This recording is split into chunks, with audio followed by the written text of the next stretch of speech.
요한복음 21장 15절부터 19절까지의 말씀입니다. 요한복음 21장 15절부터 19절까지의 말씀입니다.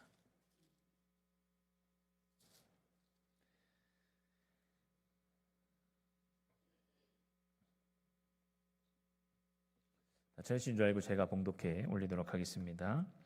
그들이 조반 먹은 후에 예수께서 시몬 베드로에게 이르시되 요한의 아들 시몬아 내가 이 사람들보다 나를 더 사랑하느냐 하시니 이르되 주님 그러하나이다. 내가 주님을 사랑하는 줄 주님께서 아시나이다. 이르시되 내 어린 양을 먹이라 하시고 또 두 번째 이르시되 요한의 아들 시몬아 내가 나를 사랑하느냐 하시니 이르되 주님 그러하나이다. 내가 주님을 사랑하는 줄 주님께서 아시나이다. 이르시되 내 양을 치라 하시고 세 번째 이르시되 요한의 아들 시몬아 내가 나를 사랑하느냐 하시니 주께서 세 번째 내가 나를 사랑하느냐 하심으로 베드로가 근심하여 이르되 주님 모든 것을 아시오매 내가 주님을 사랑하는 줄을 주님께서 아시나이다. 예수께서 이르시되 내 양을 먹이라.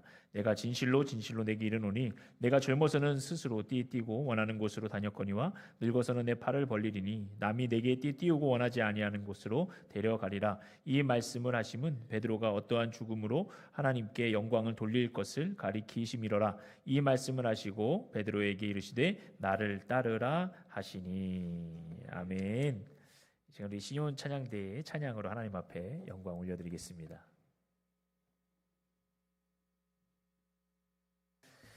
회복의 은혜라는 제목으로 함께 귀한 은혜의 말씀을 나누기를 원합니다. 좋은 질문 하나가 사람의 인생을 변화시킬 수 있다는 것을 아십니까?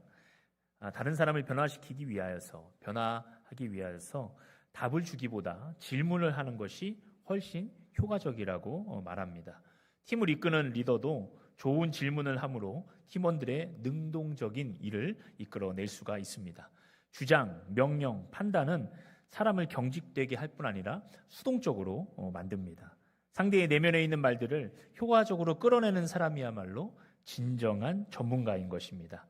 좋은 질문을 하면 수줍은 사람도 적극적인 사람으로 자기의 이야기를 할 수 있게 되고 말을 많이 하는 사람도 말을 잘하는 사람도 그 이슈에 대해서 그 문제에 대해서 집중하게 되어 훨씬 더 활발한 토론에 참여할 수 있게 만듭니다. 좋은 리더가 되기 위해서는 좋은 질문을 하는 법부터 배워야 된다고 많이들 얘기하는 것이죠. 경영학의 아버지라고 불리는 피터 드러커는 경영에 5대 질문이 있다고 합니다. 왜? 그리고 무엇을 위해 존재하는가? 미션에 관한 거죠. 그리고 반드시 만족시켜야 할 대상은 누구인가? 고객에 관한 것이죠. 그들은 무엇을 가치 있게 생각하는 것인가? 고객 가치에 대해서 말씀합니다. 어떤 결과가 필요하며 그것은 무엇을 의미하는가? 결과에 대해서 얘기하고 있죠. 그리고 앞으로 무엇을 어떻게 할 것인가? 비전에 관해서 계획에 대해서 말하고 있습니다. 내 안에 좋은 질문들을 가지고 상대방을 사랑하는 마음으로 그 질문을 할 때 그 상대방의 마음을 움직일 수 있고 변화시킬 수 있는 그런 좋은 일들을 만들어낼 수가 있습니다. 여러분 안에 있는 영적 고민, 여러분들도 이미 저와 여러분들도 다 이 신앙생활 하면서 경험해 봤을 거예요. 내가 하나님 앞에 살아가면서 여러 가지 인생의 질문들이 있지 않습니까? 그리고 해결된 것도 있고 아직 해결받지 못한 것들도 있어요. 상대방도 마찬가지입니다. 우리가 신앙생활을 하면 다 비슷한 과정을 통해서 우리가 신앙에 들어오기 때문에 혹시 좀 어려운 가운데 있거나 망설이고 있거나 그리고 좀 주저하고 있는 영혼들에게 내 안의 고민들을 했던 고민들을 한번 나눠보시고 또 좋은 질문들을 한번 던져보면서 그 영혼을 깨우는 귀한 역할을 감당하기를 간절히 축원드립니다. 성경에도 많은 질문들이 나오죠. 그러나 안타깝게도 인류를 죄악 가운데 빠뜨린 것은 사단의 잘못된 질문으로부터 시작됩니다.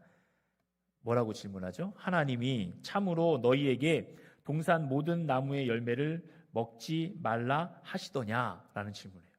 이 동산 중앙에 있는 열매를 먹지 말라고 하시더냐? 이게 무슨 질문이죠?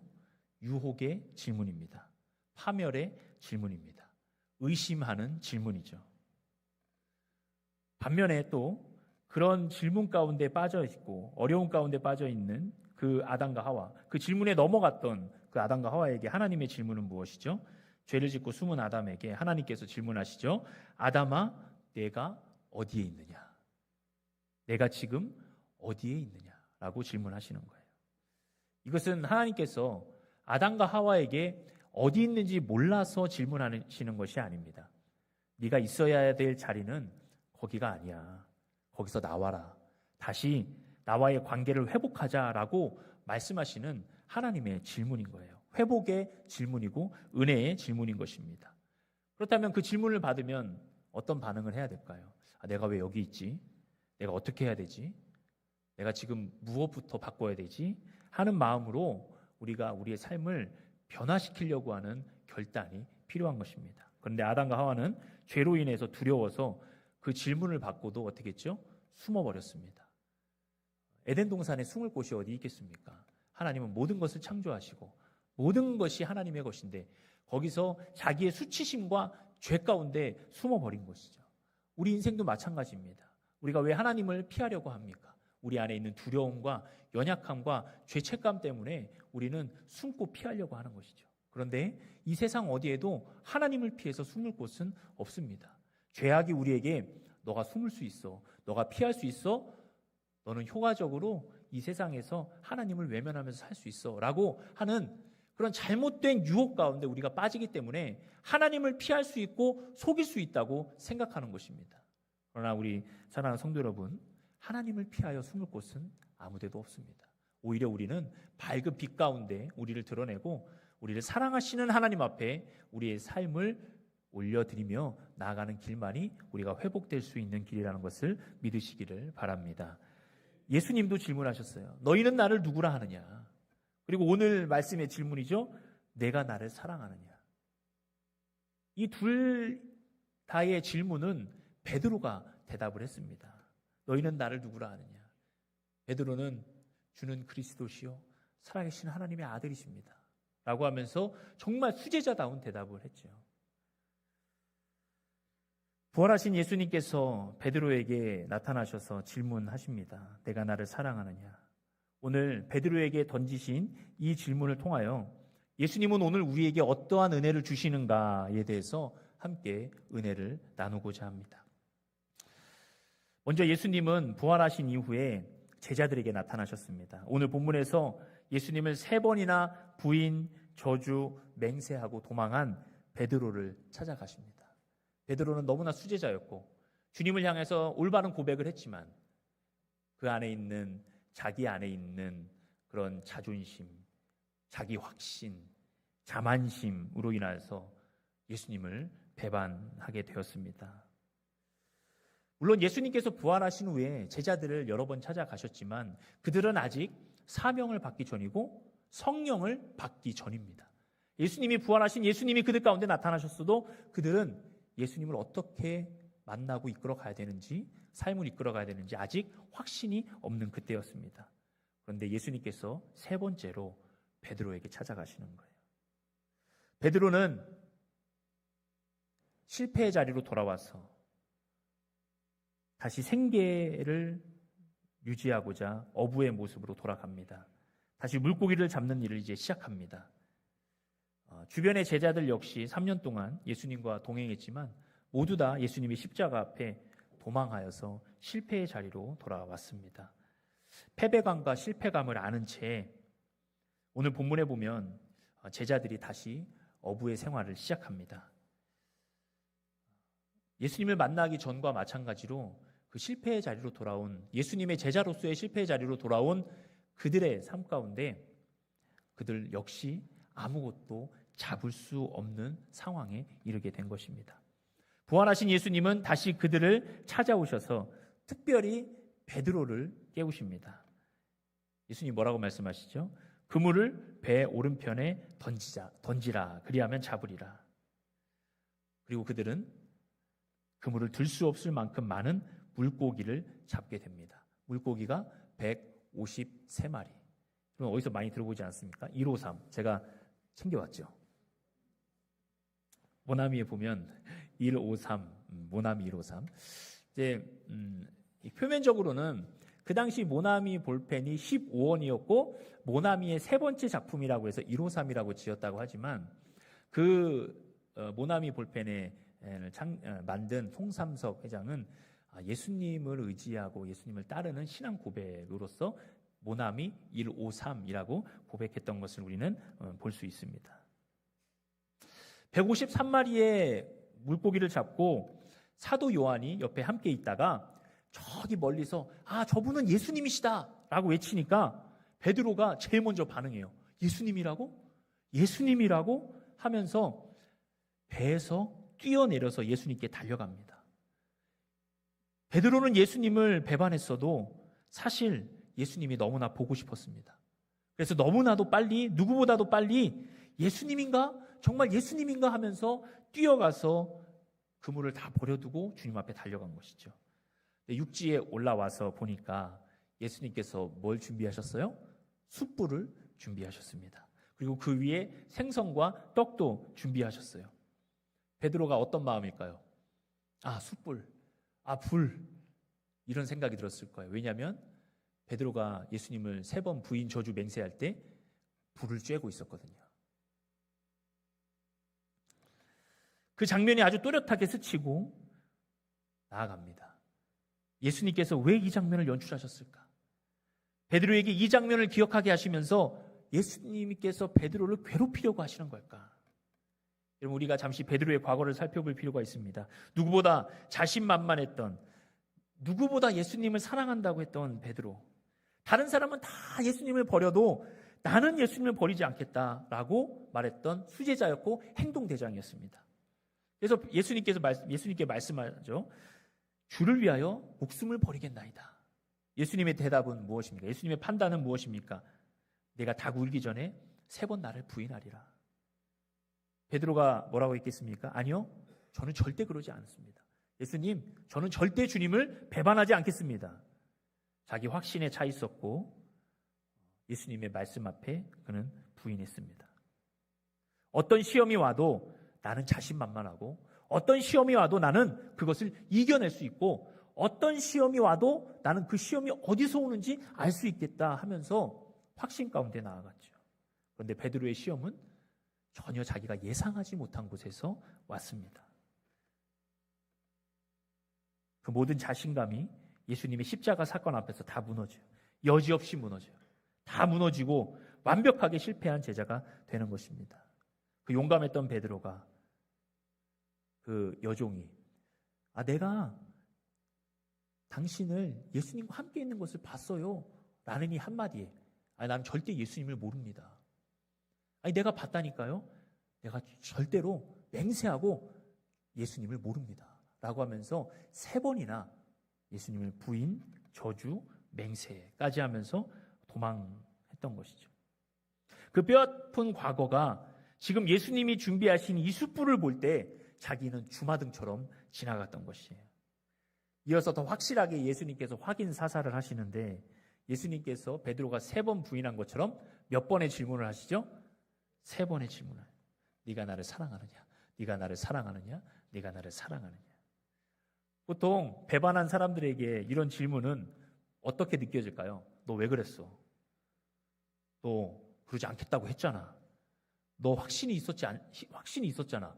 그런데 왜 그랬어? 라고 하면서 힐난하는 질문이 될 거예요. 그러나 지금 예수님은 베드로에게 책임을 추궁하기 위해서 질문하시는 것이 아닙니다.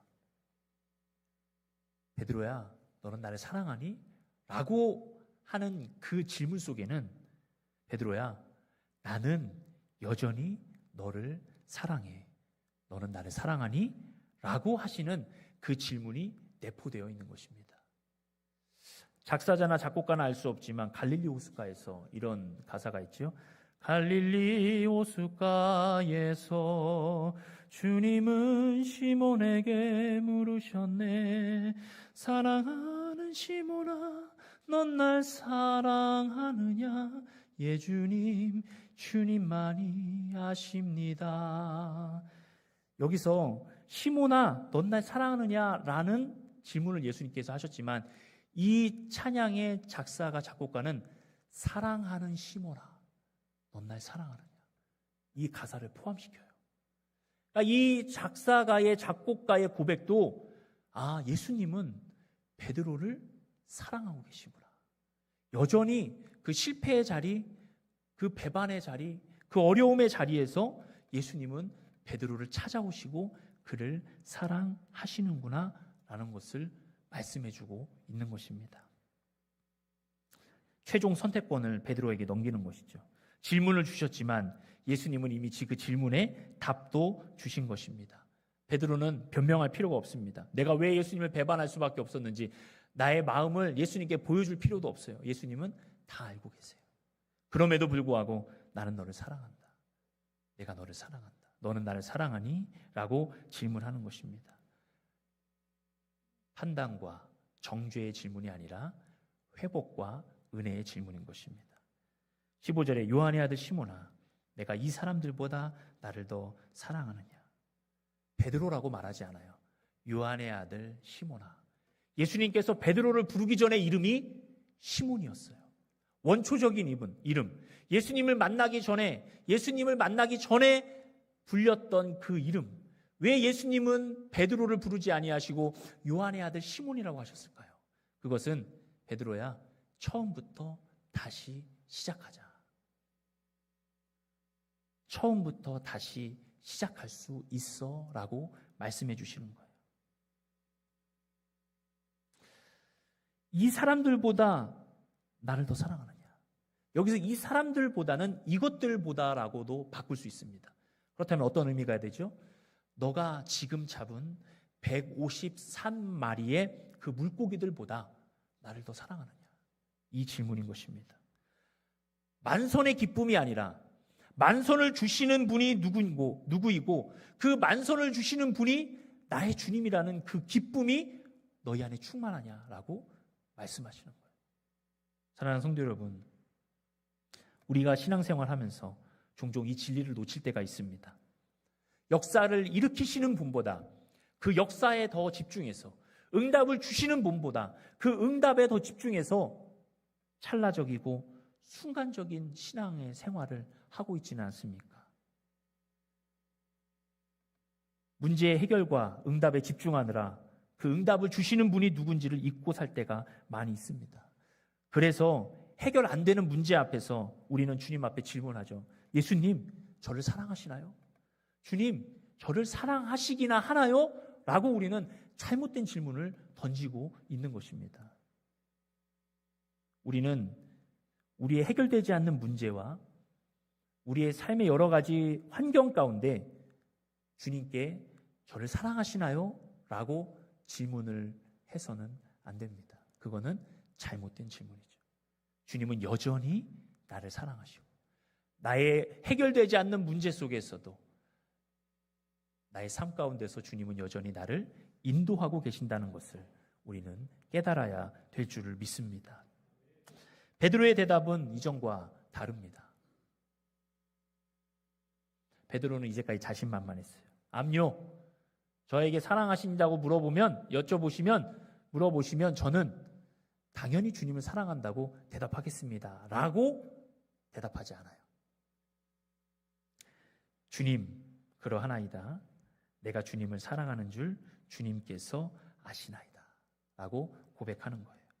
호언장담하는 가운데 주님을 사랑합니다. 내가 주님을 누구보다 더 잘합니다. 라고 말하는 것이 아니라 그 질문 앞에 베드로는 주님께서 아십니다.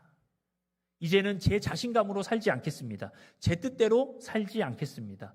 주님이 제 삶의 중심이십니다. 라고 주님이 다 아십니다. 라고 고백하는 것입니다. 언제나 주님만 의지하며 살겠습니다. 라는 고백을 하는 것입니다. 사랑하는 성도 여러분, 우리는 어떤 자신감으로 살아가야 될까요?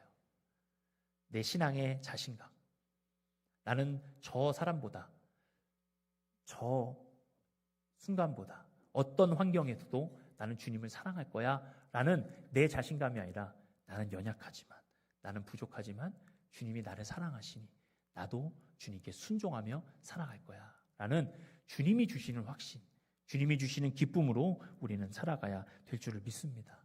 주님은 언제나 우리에게 조건 없는 사랑을 허락하십니다. 자녀 셋을 둔 한 여인이 있었습니다. 하루는 신방으로 온 목사님이 그녀에게 물었습니다. 자녀 셋 중에 누구를 가장 사랑했나요? 그러자 그 여인이 웃으며 대답했습니다. 막내가 병들었을 때 그때는 막내를 가장 사랑했습니다. 둘째가 집을 떠나 방황할 때 그때는 둘째를 가장 사랑했습니다. 큰아이가 학교 성적과 이성 문제로 괴로워할 때 그때는 큰아이를 가장 사랑했습니다. 이것이 바로 부모의 사랑입니다. 자녀가 고통스러워할 때 그것을 피하지 않고 사랑으로 끌어안는 사람이 바로 부모입니다. 우리 주님의 사랑은 그 부모의 사랑보다 더 완벽한 사랑으로 우리를 사랑하십니다. 어떤 상황과 어떤 순간에 있어도 주님은 우리를 버리지 아니하시고 우리를 사랑의 자리로 이끌어 주십니다. 우리를 병든 가운데, 낙심한 가운데, 고통하는 가운데, 방황하는 가운데 가장 최고의 사랑으로 우리를 인도해 주시는 것입니다.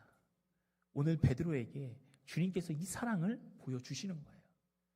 이 첫 번째 질문이 베드로의 마음을 사로잡는 거예요. 그런데 베드로도 이 정도면 많이 깨달았지 않았을까요? 첫 번째 질문을 함으로 베드로는 다 무너지고 그렇지. 주님이 여전히 나를 사랑하셨구나 라는 것으로 끝나면 되지 않을까요? 그런데 예수님은 두 번의 질문을 어떻게 해요? 더 하시는 거예요. 아직도 주님은 충분하지 않아요. 아픈 곳을 계속 찌를지라도 베드로의 그 과거를 계속 찌를지라도 예수님은 두 번의 질문을 더 하시는 거예요. 그것은 확답을 받고 싶어서 하시는 것이 아니라 세 번 부인한 베드로에게 세 번 회복시켜 주시는 거예요. 완벽하게 회복시켜 주시는 거예요. 세 번째 예수님께서 베드로에게 질문합니다. 17절에 주께서 세 번째 내가 나를 사랑하느냐 하심으로 베드로가 근심하여 이르되, 여기서 근심하여 이르되라는 말은 헬라어로 루페오입니다. 루페오라는 것은 그 원뜻이 고통을 느끼다예요. 고통을 느끼다. 베드로는 그냥 덮어버리고 싶었고 그냥 모른 척했으면 좋았을 그 질문들을 예수님께서 하심으로 자신의 모든 연약함들을 덮어두지 않고 다 들춰내는 예수님을 바라봅니다. 그리고 그 회복으로 나아갑니다. 그 어려움 가운데 직면해서 회복시키려는 주님의 은혜를 지금 누리고 있는 것입니다. 12절에 그래서 베드로가 대답하죠. 주님, 모든 것을 아시오매 내가 주님을 사랑하는 줄을 주님께서 아시나이다. 숯불을 준비하시고 세 번의 질문을 하시면서 예수님은 세 번 실패하고 세 번 부인한 베드로에게 세 번의 회복을 주심으로 완벽하게 회복시켜 주시는 거예요. 상황이 괴롭고 어렵지만 베드로는 반드시 이것을 뛰어넘어야 되는 것입니다. 큰 상처를 안고 그냥 마음 가운데 살아가면 회복이 되지 않는 그 마음 가운데 마귀가 틈타요. 그래서 우리를 자꾸 노략질합니다. 그런데 그 문제가 해결되면 더 이상 광명한 빛 가운데 우리를 드러내면 주님은 우리에게 더 이상 그것을 묻지 않으세요. 회복된 것은 이미 주님께서 다 해결하신 것입니다. 사랑하는 성도 여러분, 감추지 마시기 바랍니다. 물론 사람에게는 그 비밀을 다 털어놓을 필요는 없습니다. 그러나 하나님은 모든 것을 아시기 때문에 주님께는 솔직하게 우리의 삶을 드려도 주님은 그것을 책망하지 않으십니다. 의사에게 수술을 받기 위해서는 아프지만 우리의 환부를 드러내야 돼요. 꽁꽁 숨기고 있으면 수술 받을 수 없습니다. 의사에게는 다 드러내야 돼요. 주님께도 마찬가지. 다 드러내면 주님이 해결하십니다. 감추지 말고 주님 앞에 내어놓고 하나님, 저 이렇게 연약합니다. 저 이렇게 부족한 존재였습니다. 그러나 주님은 저를 여전히 사랑하시는 것을 제가 압니다. 라는 마음으로 주님께 나의 삶을 내어 맡기는 거예요. 인간은 죄를 짓는 동시에 변명거리를 만듭니다. 그러나 하나님은 우리가 죄를 짓는 동시에 용서를 준비하세요. 이미 우리가 죄를 짓는 동시에 내가 너를 용서할 거야 라고 하나님은 길을 열어 놓으십니다. 두려움 가운데 있지 마세요. 아픔 가운데 머물러 있지 마세요. 의연한 척하지 마세요. 여러분, 예배 나올 때 감추려고 하지 마세요. 여러분, 저도 목회자지 않습니까? 저도 때로는 우리 성도님들 앞에서 의연한 척 해야 될 때가 얼마나 많이 있는 줄 몰라요. 슬픈 가운데 있어도 안 슬픈 척. 또 제가 부족해도 안 부족한 척. 실수해도 실수 안 한 척 해야 될 때가 참 많이 있는 게 이 자리예요. 근데 그것을 하나 둘 감추고 해결되지 않는 상태에서 살아가보면 외롭기도 하고 어떻게 합니까? 그것이 저에게 올무가 되어서 무너지고 마는 거예요. 목회자도 드러내야 됩니다. 때로는 성도들 앞에서도 부끄럽지만 드러내야 되는 거예요. 하물며 하나님 앞에 안 드러내야 되겠습니까? 목회자도 연약한 인간이기 때문에 하나님께 환부를 드러내고 하나님 수술하여 주옵소서, 하나님 바꿔주옵소서, 하나님 저를 용서하여 주옵소서, 저희 부족한 모습 그대로 주님 앞에 나아갑니다 하면서 울어야 될 때도 많이 있는 것입니다. 사랑하는 성도 여러분, 오늘 주님께서는 여러분들을 진심으로 진정으로 사랑하시며 여러분들의 삶에 관여하시고 여러분들의 삶을 회복시키시기를 원하십니다. 그 은혜를 받아 누리시기를 바랍니다. 의연한 척하지 마시기 바랍니다. 연약하면 연약한 대로 주님 앞에 부르짖으면서 기도하시기를 바랍니다. 이것이 우리의 신앙과 사역의 기초가 되는 거예요. 주님이 나를 얼마나 사랑하시는가, 나를 변함없이 오늘도 사랑하시는 주님 앞에 내가 어떻게 나가야 되는가. 예수님의 질문을 생각해 보세요. 나는 여전히 너를 사랑하는데, 너의 어떠함과 너의 상황 속에서도 나는 여전히 너를 사랑하는데 너는 나를 사랑하니? 라는 그 예수님의 변함없는 질문 앞에 여러분 겸손함으로 감사함으로 대답하시기를 바랍니다. 회복된 베드로에게 예수님은 자신의 양들을 맡기십니다. 15절에 내 어린 양을 먹이라, 16절에 내 양을 치라, 17절에 내 양을 먹이라 하면서 예수님의 양을 맡겨 주시는 거예요. 그리고 다시 실패한 베드로를 회복의 자리로 이끌어 주시는 것입니다. 성숙한 예수님의 제자로 이제는 진짜 사람 낚는 어부로 그를 불러주시는 거예요. 18절에 내가 진실로 진실로 내게 이르노니 내가 젊어서는 스스로 띠띠고 원하는 곳으로 다녔거니와 늙어서는 내 팔을 벌리리니 남이 내게 띠띠우고 원하지 아니하는 곳으로 데려가리라. 자기 중심적인 신앙에서 이제는 완전히 주님 앞에 굴복하고 순종하는 신앙으로 예수님의 신실한 제자, 목숨까지 내어놓을 수 있는 제자가 되는 것입니다. 그래서 주님이 원하시는 방향으로 그를 이끌어 가시는 거예요. 이제 베드로는 상처 입은 치유자가 됐습니다. 상처를 입었어요. 예수님을 배반함으로 실패한 제자라는 상처를 입었지만 상처에서 끝나지 않고 상처 입은 치유자가 된 거예요. 그럼 어떤 사람이 되겠습니까? 자신과 같이 실패와 상처 가운데 있는, 고통 가운데 있는 그 사람을 세울 수 있는 사람이 되는 거예요. 여러분, 우리가 예수 믿기 전에 삶이 고통스럽고 후회스럽고 아프지만 그러나 그 삶도 주님이 사용하시지 않습니까? 나도 그런 사람이었어. 나도 그랬어. 나도 부족했어. 나도 세상에서 그렇게 살던 사람이야 라고 말하는 것은 거기서 끝이 아니라, 그러나 주님이 나를 바꿔주셨어. 주님이 나를 인도하셨어. 내가 그런 사람이었음에도 불구하고 주님은 나를 사랑하셔서 이 자리로 인도해 주셨어 라고 말하는 것은 그 상처가 상처로 머무는 것이 아니라 상처 입은 치유자로 나를 부르시는 주님의 은혜를 경험하고 하나님의 사람으로 세우시려는 놀라운 계획이 있다는 것입니다. 오늘 그 은혜를 받아 누리시기를 간절히 바랍니다. 19절에 보면 이 말씀을 하심은 베드로가 어떠한 죽음으로 하나님께 영광을 돌릴 것을 가리키심이로라.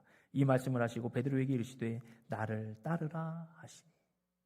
이제 비로소 예수님께서 너는 나를 따르는 자가 되라 라고 말씀하시고 이제 베드로가 어떠한 죽음으로 죽을지를 예수님은 알게 되신 거예요. 말씀해 주시는 거예요. 비로소 말씀해 주시는 거예요. 그것이 감당될 때 말씀해 주시는 거예요.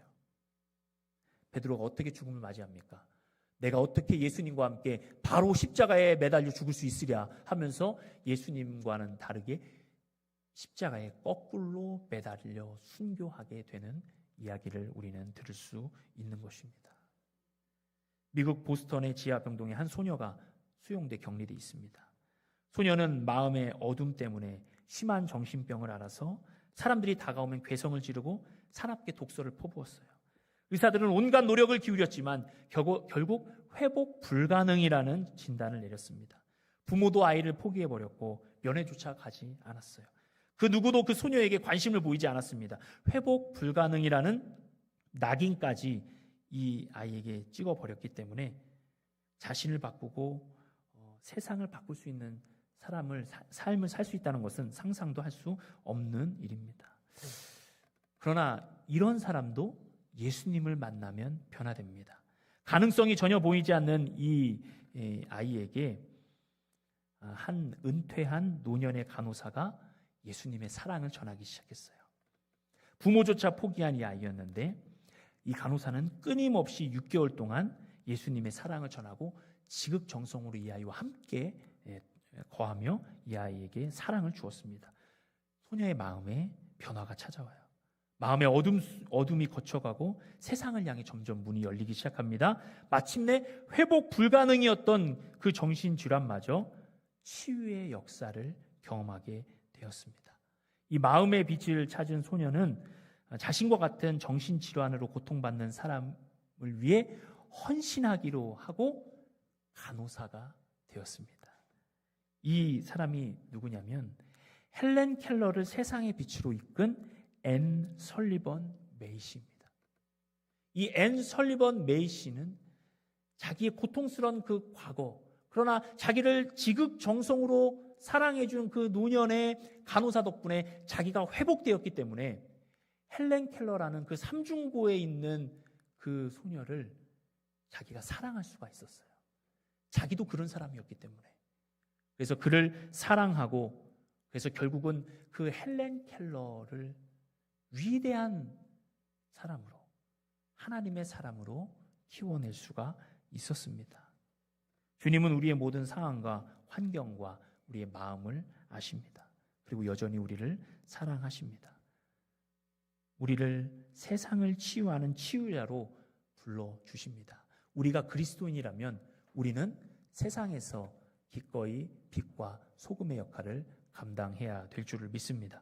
부끄러운 실패와 부끄러운 과거가 있을지라도 그것은 하나님이 우리를 쓰시기 위한 하나의 방편인 줄을 믿습니다. 그리고 우리의 삶의 고백은 언제나 하나님이 하셨습니다. 주님이 하셨습니다. 도저히 가능성 없는 우리의 삶에 주님이 임재하셔서 우리를 살리셨습니다. 라는 고백을 드려야 될 줄을 믿습니다. 이것이 바로 우리가 오늘 경험하는 놀라운 주님의 은혜인 줄을 믿습니다. 말씀을 정리하겠습니다. 하나님은 변함없는 크신 사랑으로 우리에게 다가오십니다. 그의 어떤 상황과 환경의 지배가 나를 짓눌러도 그리고 때로는 넘어져도 실패해도 사랑으로 우리를 회복시켜 주시고 날마다 그 사랑을 누리게 하십니다. 사랑하는 성도 여러분, 오늘도 주님의 사랑을 누리시고 오늘도 변함없이 나에게 다가오시는 큰 사랑 앞에 믿음의 결단을 드리시면서 상처 입은 치유자지만 세상을 치유하는 놀라운 은혜의 사람들이 되시기를 주님의 이름으로 간절히 축원합니다. 아멘.